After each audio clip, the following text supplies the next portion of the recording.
السلام عليكم ورحمة الله وبركاته. الاختصاص المكاني هو أبسط أنواع الاختصاص وأسهل أنواع الاختصاص، وليس فيه تفاصيل كثيرة. ولكن ما المراد بهذا الاختصاص وما هو الاختصاص المكاني؟ المراد بالاختصاص المكاني إذا أردت أن تقيم الدعوة تقيمها في أي مكان. أنا الآن اليوم مثلا في مدينة جدة وأريد أن أقيم دعوة والمدعى عليه في المنطقة الشرقية، هل أقيم الدعوة في مدينة جدة أو أقيم الدعوة في المنطقة الشرقية؟ نص النظام، وهذه غالب الأنظمة سواء في نظام المرافعات الشرعية في القضاء الذي في وزارة العدل أو كذلك في ديوان المظالم أو غيرها من الهيئات واللجان، غالب الأنظمة أن الدعاوى تقام في مقر إقامة المدعى عليه، وهذا الأصل في الأنظمة. يعني دعوة لك تقيمها ضد شخص في مكة، في جدة، في أبها، في الطائف، في جيزان، في نجران، تقيمها في مقر إقامة المدعى عليه. ولكن يستثني النظام عدة مستثنيات، ومن المهم التعرف على هذه المستثنيات لأنها قد تخدمك في قضيتك، أو أحيانا هذه المستثنيات قد تخدم قبل الدخول في عملية التقاضي حين التعاقد. من هذه المستثنيات إذا اتفق الطرفان أن يكون مقر التقاضي المدينة الفلانية، مثلا اتفقنا أن يكون مقر التقاضي مدينة الرياض، خلاص يكون التقاضي في مدينة الرياض، حتى لو المدعي ولا المدعى عليه يقيم في خارج هذه المدينة،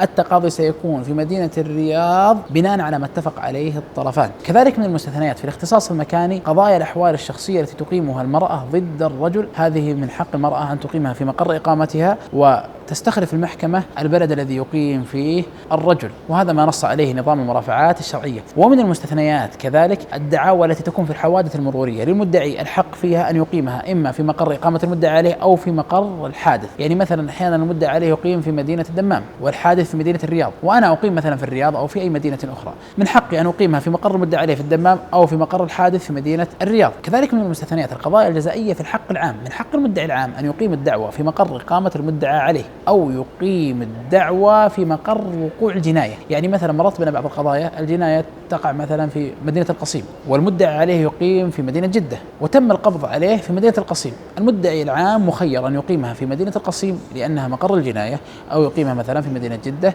لأنها مقر إقامة المدعى عليه.